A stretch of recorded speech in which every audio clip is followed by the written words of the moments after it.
I'm Rebecca Cole with reaction to the passing of Parish Court Judge Ruth Lawrence. Here's what we know so far. Judge Lawrence was found deceased Tuesday night at her Coral Spring Village home by her husband.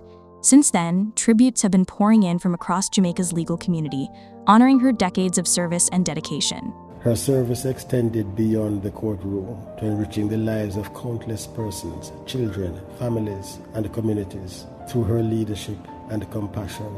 Her sudden passing is a profound loss to the courts and to all those who knew her. She was known for her integrity, fairness, and compassion, qualities that earned her the admiration of her colleagues and the respect of those she served. Her life's work reflected the highest ideals of justice and equity, and her legacy will continue to inspire generations to come. I'll continue following this story and bring you updates as soon as they're available.